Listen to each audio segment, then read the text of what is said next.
guy that had a small shop burn himself, put himself in fire. You know why? It was a woman that worked for the government, for the Tunisian government. She walked to his shop. She confiscated all of his fruit and vegetables. Not only that, she slapped him in the face. For a woman in a Muslim country to slap a man in the face, there's no worse than that. Not only that, she spit on his face. He tried to complain to the authority. Nothing happened. He tried to understand why they took his goods. No explanation. The man gone basically to die straight, burn himself. After 8 days, he died from his burning wound. Then start the havoc in the university, all the other places. The woman that done it was the name,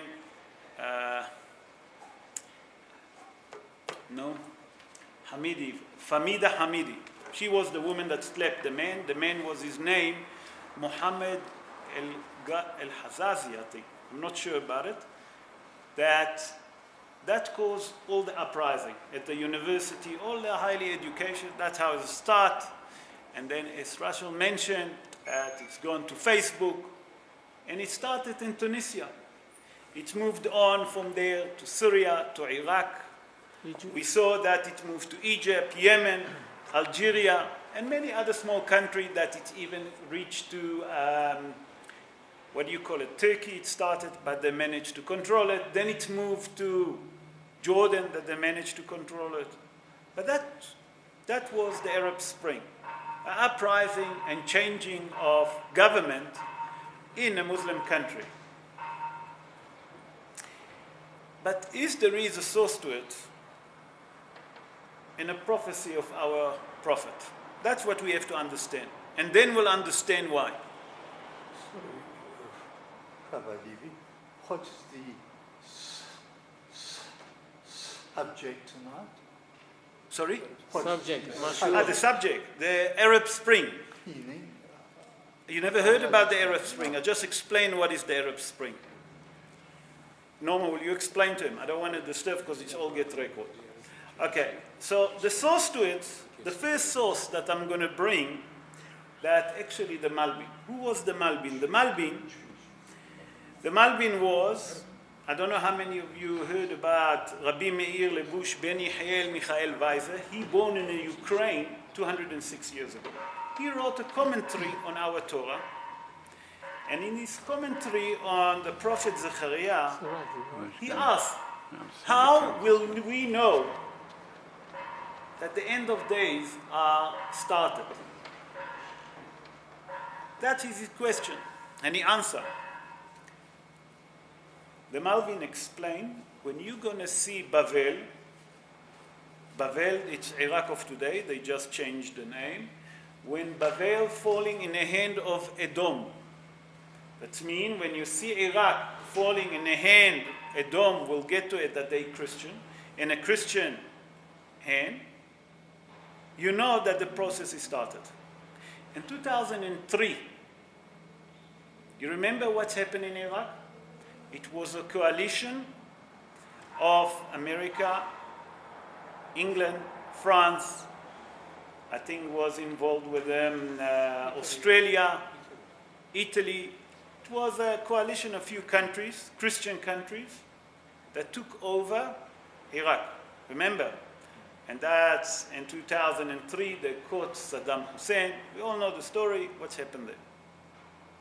So, the Malbim say, when you're going to see that it's happened,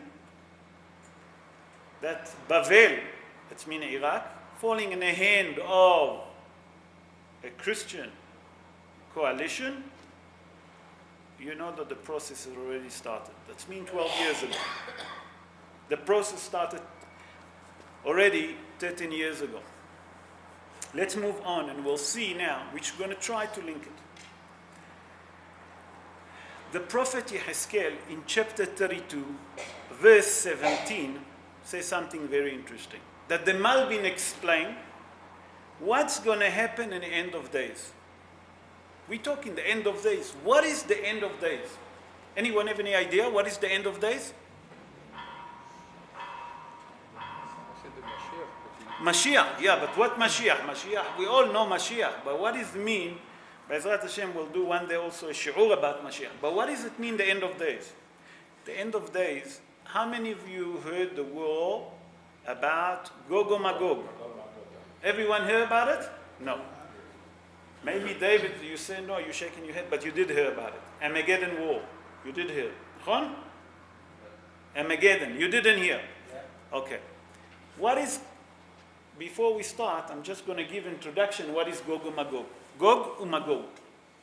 Gog and Magog, it's going to be a coalition of 70 nations against the Jewish people in Eretz Israel. And we'll see now what the Malbim say. Remember, he born 206 years ago in the Ukraine. Eretz Israel, what knows exist. You agree with me? Eretz Israel was not exist.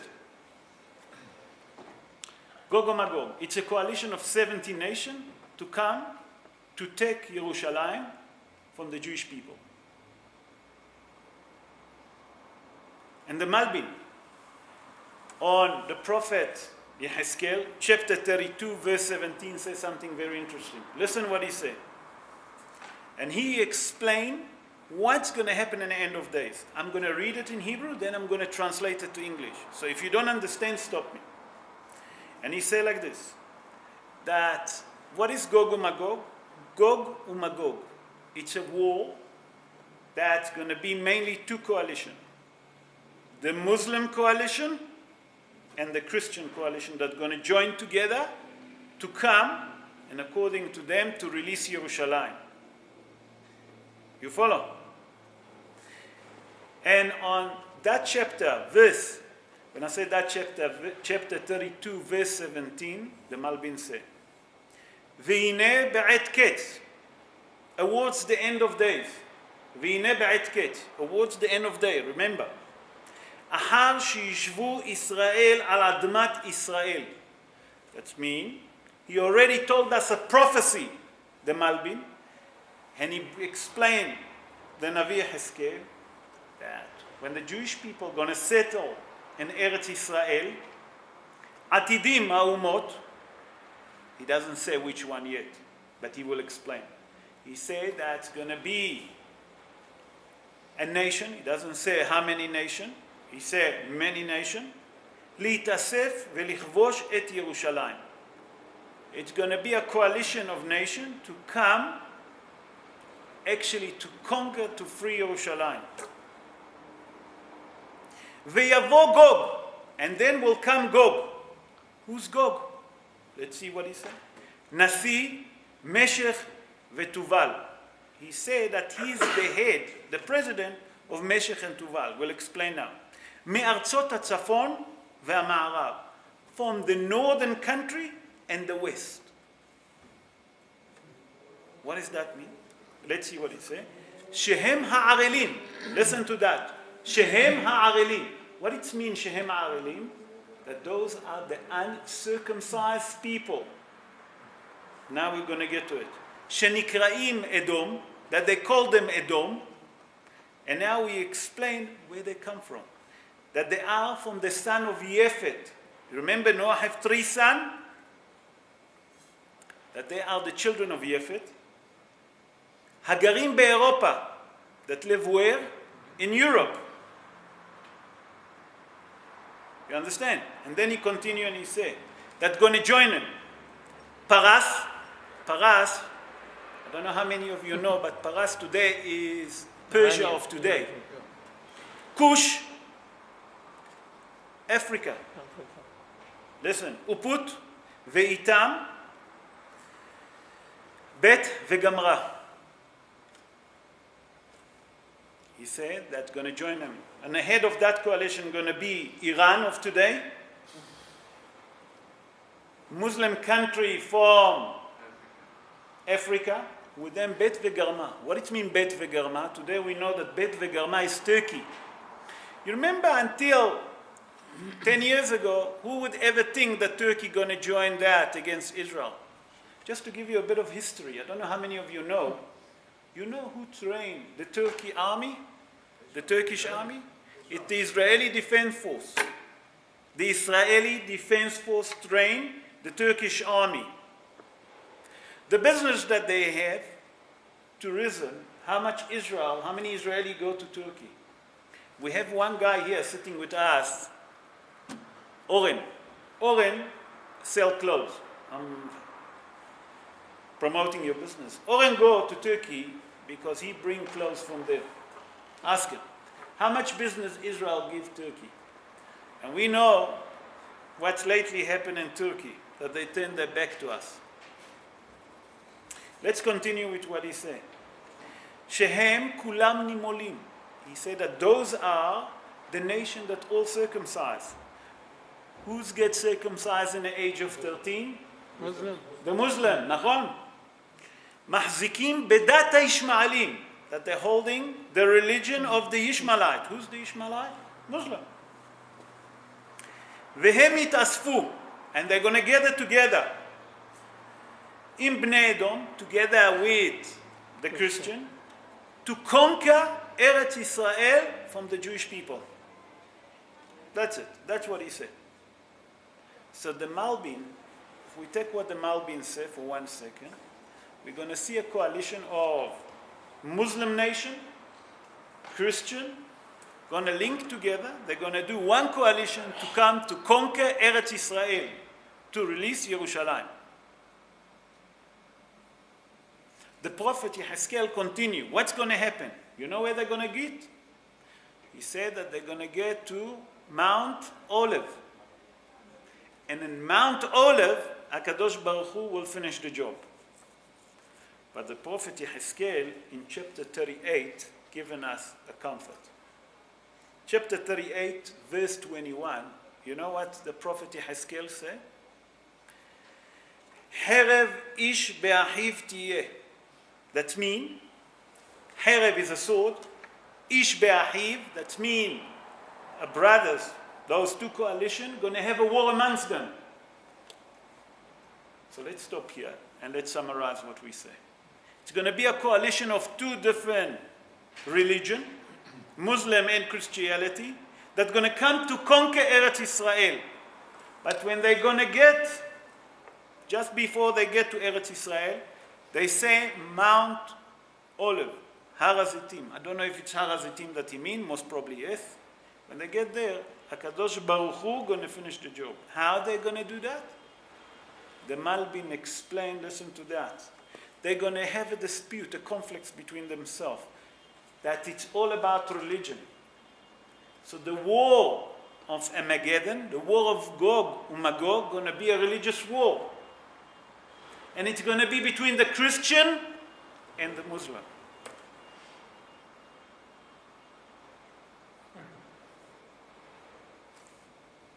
You all sound amazed, huh? So let's continue, it's not the end. So now they come, the Zohar, Rabbi Shimon Bar Yochai asked a question.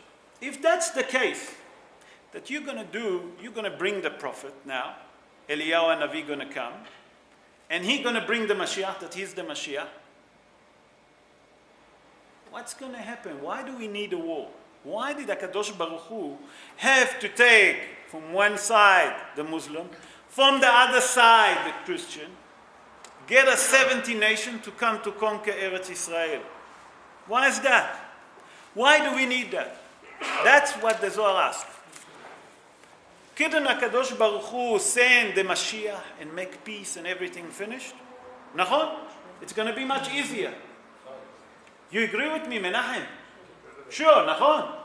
The Zohar doesn't agree with you, and neither HaKadosh Baruch Hu. You know why? HaKadosh Baruch Hu, the Zohar explained like this. How many years, how many thousands of years, the Jewish people been murdered, prosecuted, burnt, and on and on and on. It started with Nebuchadnezzar. You remember? Mah Shemo. First it was Paro. Also Paro going to come. until today that we're suffering from the Muslim. Hitler, Yimach Shemo V'Zichro, Hamanitsky and his friends, the Spanish Inquisition. You think that HaKadosh Baruch Hu gonna forget about all of his children, all of his beautiful sons and daughters that got murdered, got burned, slaughtered, drowned, been put into mortar, been tortured? Yosef Mengele, Yimach Shemo V'Zichro, that took Jewish people, not only Jewish, everyone. Any experience? The Zohar say, you think that HaKadosh Baruch Hu will forget those wicked people? Can't be. Not only that, there is a prophecy of the prophet Yeshayahu. Yeshayahu in chapter 63, verse 1. Listen what he said carefully, because we're going to translate it. Because here, we're going to understand how the revenge is going to come. And he said like this. Mi ze ba mi Edom? Who's that's coming from the land of Edom? Hamutz begadim mi Botzra. Sour clothes he have. And he have from Botzra. What it mean Botzra? That's where you make. You know where you make? You make the olive. You remember you stand on top of the grapes and you crush them and you walk on them. So your clothes get full of marks of red dots. The Zohar say, what is the prophet trying to tell us? The Zohar explain, Rabotai, listen to it carefully. HaKadosh Baruch Hu have a white garment. On that garment, that it's completely white, there is a lot of dot of red. You know what is it? It's the blood. The blood of those Jewish people that got killed, murdered, butchered, whatever you want to call it. Everyone that been died have a spot on that. And on it there is his face. So when HaKadosh Baruch Hu gonna come to do the final cleaning, he gonna take revenge. The Zohar say, listen to that. Atid HaKadosh Baruch Hu la'achayot, that's the Gemara, sorry. The Gemara bring it and then the Zohar explain. Atid HaKadosh Baruch Hu la'achayot et Titus, Nebuchadnezzar. You know who I'm talking about? Titus, Nebuchadnezzar, that burned the Torah, burned Beit HaMikdash, destroyed Eretz Israel, that took the Jewish people to the first exile. You remember in Babylon, Nebuchadnezzar. Not only them, all of those that caused all the pogrom, the Spanish Inquisition, Hitler, Yimach Shemo V'Zichro, all of them. He's going to reincarnate them as a new president of all of those nations. And he's going to bring them where? To Har HaZitim, the Mount of Olives. And that, we're going to do the final cleaning, the final solution. So now you're all going to ask very simple question. What, are we a nation of fighting? One of the 10 commands that we have, what is the 10 command that we have? If you look behind me, it says, Lo tirtzah. You should not murder, nachon? If you look next to it, it doesn't say you should not murder Jewish only. You should not murder anyone. We have to understand very important thing that the Zohar said, that HaKadosh Baruch Hu cannot forgive those that taught and cause harm and suffering to his kids. He cannot forget it. But there's a belief that HaKadosh Baruch Hu brought all those things on the Jewish people at various times to punish them. 100%. So therefore, if he brought them on, and he's a merciful God, why would he have... I tell you the truth, I didn't expect that question, but I heard the shi'ur maybe 6 months ago about it. How come? HaKadosh Baruch Hu brought Paro to put the Jewish people underneath slave. Nachon, it said to Avraham Avinu in Brit Ben HaBetarim. But he didn't ask Paro to be too wicked, to be too harsh. He brought Hitler, Yimach Shemo V'Zichro, He brought Hitler, but he didn't ask Hitler to do what he done. Do you understand? When he brought the Hamas, when he brought the PLO, the Hezbollah, he didn't ask him to be so wicked, to be so horrible. Yes, he didn't ask them to do so. But, He just asked him to put the Jewish people underneath pressure. He didn't ask them. Once the demons are released, they're controlling it. Sorry? Once the demons released, they're That's it. Once that you release, once that you open the battle, you understand what Stephen said? You can't control that evilness. But Stephen said, Hashem released, he opened the bottle. Absolutely. But HaKadosh Baruch Hu didn't tell him to be so evil. HaKadosh Baruch Hu give you the freedom of choice. Doesn't force you to do, but they took over measure. They gone over measure. And I give you an example. You remember a few years back, it was two Miluimnikim. Everyone know what it means, Miluimnikim? Camp. Those people that do camp after the national service, they do... Reserve. Carmen. No, it's not a reserve. It's people that do camps. Once a year they go to camps. It's not a reserve people. That they go, yeah. But they not belong to the army. They go for a month for the army. And those people took by mistake the wrong turnoff. You know where they gone? They gone to Ramallah. You remember? And the government of the PLO, and that time, took them underneath custody. When they put them to interrogation, the interrogation didn't took more than 1 second until they slaughtered them. And they throw them from the second floor. You remember those vision? Yimach Shemam v'zichram. HaKadosh Baruch Hu didn't give those two to be slaughtered.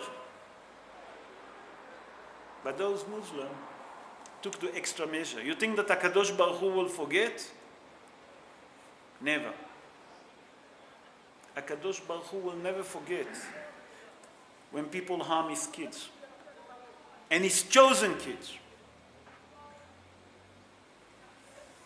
The Mishnah in Masechet Avot, in chapter 3, verse 14. I'm going to bring now the verse of Rabbi Akiva. Listen what Rabbi Akiva said. Haviv Adam. Everyone know what it means, Haviv Adam? Everyone is beloved. Every man is beloved. Rabotai, listen to the word. Every man. Make no difference, you Jewish, you Christian, you Muslim, you Hindu, you Chinese, you yellow, you red, you black, you white. Doesn't count to HaKadosh Baruch Hu. Every human being in the eyes of HaKadosh Baruch Hu is beloved. Remember, make no difference with the religion. Make no difference to the color. Shena'asa b'tzelem. That means that he being created by an image of who? Of God. So what are we learning from here? What did Rabbi Akiva try to teach us? That HaKadosh Baruch Hu loves every human being. Nachon? That it's come to teach us something. That when HaKadosh Baruch Hu going to take revenge, he's not going to take revenge, for example, for the Chinese people. They never done any harm to us. They never been. As a matter of fact, they only help the Jewish people. The Mir Yeshiva, you remember when they gone, they escaped the Holocaust. Where did they go? Shanghai. You remember? But on the other hand, But it's not Chinese, it's Japanese. terrible human atrocities that Wait, we're not talking about... They're going to get their punishment. If there was horrible, it's something else. We're not doing a hishbon that. We're doing a different hishbon. Is HaKadosh Baruch Hu going to punish all the Chinese because they joined the coalition? They never done any harm to the Jewish people. HaKadosh Baruch Hu not going to. If they done something else, what, you think that there is no horrible people in Israel that murder and kill? What do you think that HaKadosh Baruch Hu forgive? When the Mashiach come, he going to forget about it? Person that murder going to pay. But here we're talking about those people that harmed the Jewish people through all of that history. HaKadosh Baruch Hu going to take revenge.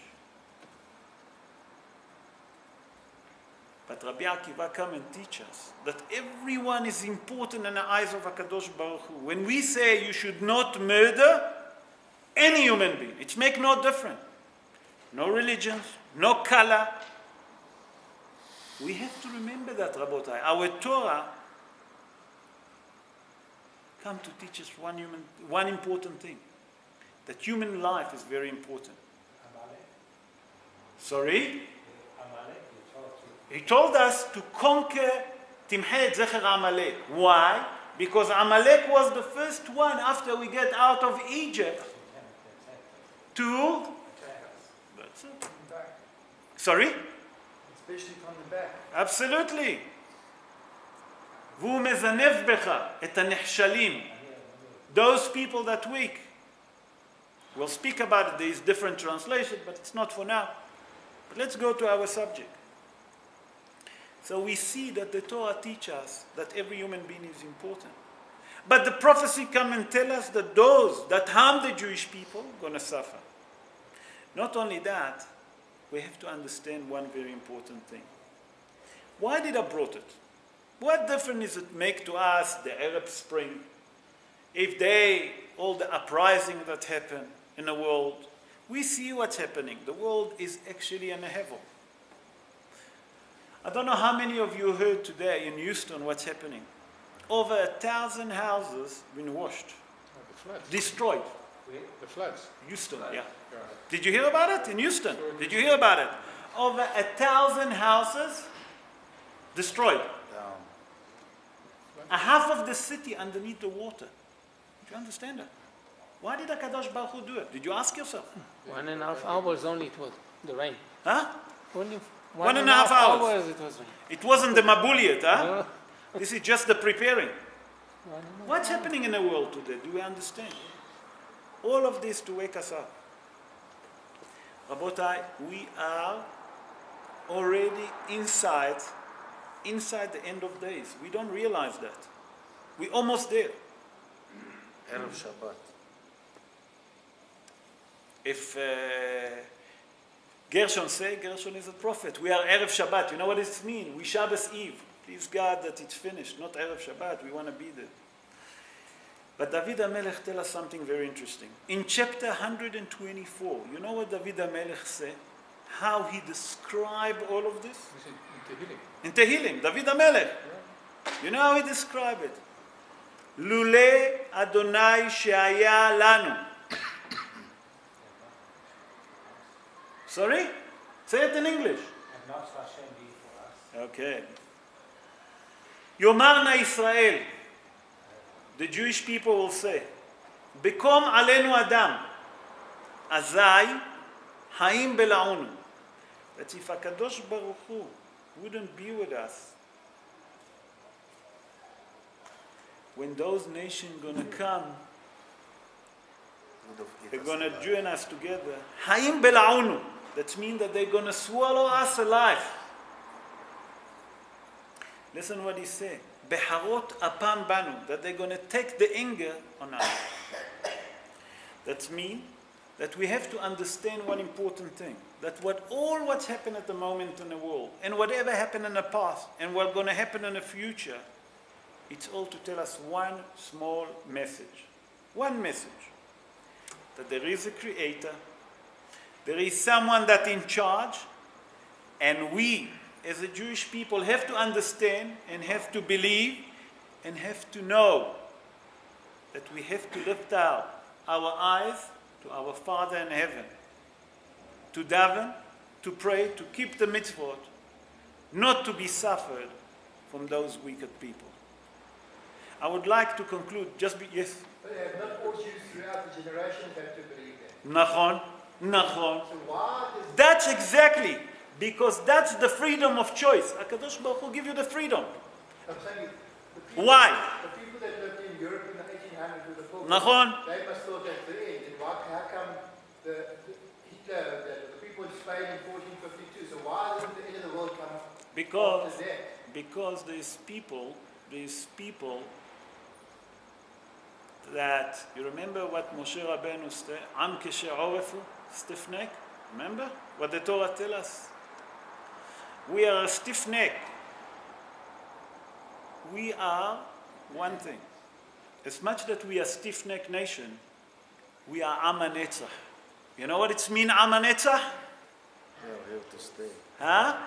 We're not going anywhere. We are the nation that's going to live forever. No other nation in the world got prosecuted, murdered, got killed. How many years? You saw Paro Rasha. Couldn't. Egypt disappeared. Then came Greece, Rome, all disappeared. Who's still here? The Jews. We're going to be on a map. We're going to stay on a map. Because we are the children of HaKadosh Baruch Hu. It's come to teach us one important thing, Rabotai. And we can't live in illusion. We are the children of HaKadosh Baruch Hu. He's not going to change us with any other nation. But sometimes the child is naughty. So the father has to give a pot. You know what I'm saying? But A pot, a pot. Better no pots and no pots. Better with no clap, you know, with no varum. As we say in Yiddish, no varum. If you understand Yiddish. That's Afrikaans. Just to tease you. Even if a child is naughty, the father gives him a bit of discipline. a hiding. I hope that we're all going to decide to behave as Jewish people and then no one have to suffer.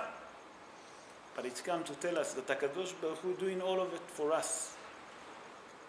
My children, open your eyes, see what's happening in the world, understand what's happening in the world. It's all for your own benefit. Yes, Norman? Why must this all happen at the Harat Saitif? Why can't Hashem take revenge where they are? In New York, in London, in Paris, in wherever. Why must you go to Harat Saitif? Very, very No, good. because you're going to get people killed. Jews, people getting killed because they're coming to But the there's two prophecy about it. One good, one bad. The Gemara bring that. Number one, the Jewish people suffer for so many years. They want to see it. They want to see that HaKadosh Baruch Hu done the final solution. But we can see from here. We don't have to be there to get killed. Today you can see, but there is nothing to see it alive. השם ילחם לכם ואתם תחרישון. נכון? So you have to see it. You want to see it. You want to see it in your own eyes, the revenge. How many years we waiting for Mashiach to come? For 2,000 years. 7,000. How much longer? I wish that I was a prophet, I would tell you, I don't know. But I can tell you one thing. At the end of the days, we're very close towards the end. Because the end of days has already started to when? When Bavel gonna fall to the hand of Edom. And it's already happened. So may please God, we're all gonna be merit to see Mashiach Tzidkenu speedily in our days. Amen, Ken Yiratzon, and safe with no harm.